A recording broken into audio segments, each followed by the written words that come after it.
Assalamualaikum warahmatullahi wabarakatuh. Sahabat Nabi Muhammad SAW yang terkenal kaya adalah Abdurrahman bin Auf. Hartanya berlimpah. Sudah begitu, ia amat dermawan. Pria yang lahir 10 tahun setelah tahun gajah itu tambah tajir ataupun tambah kaya ketika negeri Yaman diserang wabah penyakit aneh.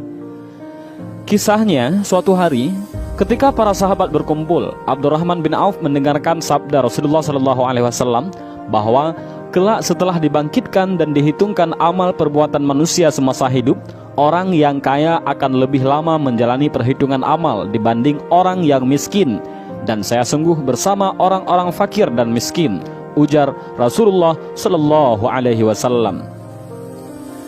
Dalam hadis sahih disebutkan bahwa Rasulullah SAW pernah berdoa, "Ya Allah, hidupkanlah aku dalam keadaan miskin, dan matikanlah aku dalam keadaan miskin, dan kumpulkanlah aku pada hari kiamat dalam rombongan orang-orang miskin." Sejak itu, Abdurrahman bin Auf merenung dan berkata dalam hati, "Saya tidak mau berlama-lama saat yaumul hisab karena kekayaan yang saya miliki."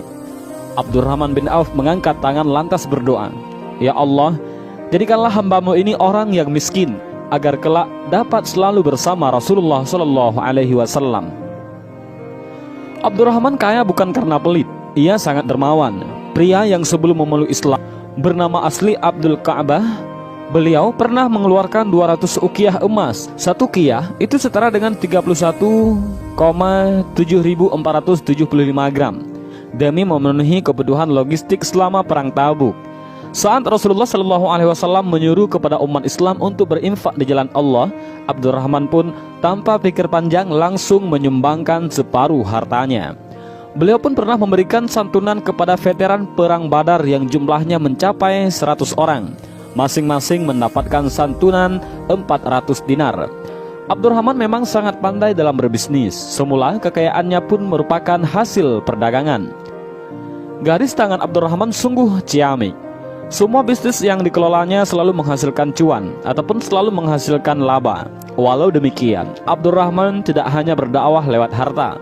Beliau juga berpartisipasi dalam beragam peperangan, mulai perang Uhud hingga perang Badar. Begitu mendengar Rasulullah SAW bersabda bahwa orang kaya akan lebih lama menjalani perhitungan amal dibandingkan orang yang miskin, membuat Abdurrahman gundah. Beliau bercita-cita ingin menjadi miskin, tapi beliau cemas karena harta kekayaannya justru semakin berlipat ganda. Beliau sering berjalan mondar-mandir karena gamang dan gusar. Bagaimana caranya agar harta benda yang saya miliki habis dan tidak tersisa? Tanyanya dalam hati. Sesudah perang Tabuk, tumbuhan kurma siap panen yang ditinggalkan para sahabat menjadi busuk dan harganya anjlok. Kabar ini menyebar ke sentaro kota Madinah dan sampai ke telinga Abdurrahman bin Auf. Mendengar kabar tersebut, sahabat Nabi ini mengeluarkan semua harta bendanya, kemudian membuat pengumuman yang isinya, semua penduduk kota Madinah yang buah kurmanya busuk akan dibeli sesuai dengan harga buah kurma yang normal. Sejurus kemudian, warga kota Madinah berbondong-bondong menjual kurma busuk ke tempat Abdurrahman bin Auf. Semua kurma busuk dibeli oleh Abdurrahman bin Auf. Hartanya pun ludes tanpa sisa. Ia miskin dan hanya punya tumpukan kurma busuk. Alhamdulillah, doaku dikabulkan oleh Allah Subhanahu wa Ta'ala, pikir Abdurrahman bin Auf yang bersyukur ketika itu. Para sahabat Nabi juga bersyukur. Kurma yang dikhawatirkan tidak laku, tiba-tiba laku keras, diborong semuanya oleh Abdurrahman bin Auf. Namun, kemiskinan rupanya enggan berhinggap ke nasib Abdurrahman bin Auf. Sehari kemudian, datang utusan dari negeri Yaman ke kota Madinah. Mereka menyampaikan berita tentang terjangkitnya wabah penyakit aneh di Yaman. Menurut dokter, wabah aneh tersebut akan cepat sembuh jika diobati dengan buah kurma busuk. Utusan ini menyebar pengumuman bahwa sedang mencari buah kurma busuk yang akan digunakan sebagai obat. Buah kurma busuk akan dibeli dengan harga 10 kali lipat dari harga buah kurma di pasaran. Warga penduduk kota Madinah yang membaca edaran pengumuman memberitahu utusan agar lekas pergi ke rumah Abdurrahman bin Auf. Di sanalah tempatnya buah kurma yang busuk, kata seorang warga. Tanpa pikir panjang, utusan raja tersebut mendatangi rumah Abdurrahman bin Auf. Mereka membeli semua kurma busuk miliknya dengan harga 10 kali lipat dari harga kurma biasa. Abdurrahman bin Auf pun kembali menjadi semakin kaya raya. Jumlah kekayaan belum ada yang menandingi karena kurma yang seharusnya tidak laku malah terjual dengan nominal harga yang fantastis. Ketika akan wafat, Abdurrahman menangis. Tangisannya bukan karena takut menghadapi kematian, melainkan karena ia wafat dalam keadaan kaya harta. Sesungguhnya Mus'ab bin Umair lebih baik dariku. Ia meninggal di masa Rasulullah dan ia tidak memiliki apapun, bahkan kafan sekalipun. Hamzah bin Abdul Muttalib juga lebih baik dariku. Kami tidak mendapatkan kafan untuknya. Sesungguhnya aku takut bila aku menjadi seseorang yang dipercepat kebaikannya di kehidupan dunia.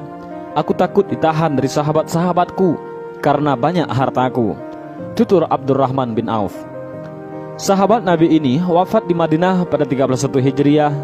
Ada pula yang mengatakan pada 32 Hijriah. Ketika itu usia beliau 75 tahun. Tapi ada juga yang menyebutkan 72 tahun.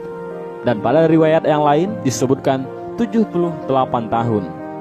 Dan inilah sedikit kisah tentang Abdurrahman bin Auf, yang salah satu sahabat Rasulullah yang dijamin surga, dan juga salah seorang sahabat Rasulullah yang memiliki harta kekayaan yang sangat berlimpah. Mudah-mudahan dengan kisah singkat Abdurrahman bin Auf mendapat pelajaran bagi kita semua.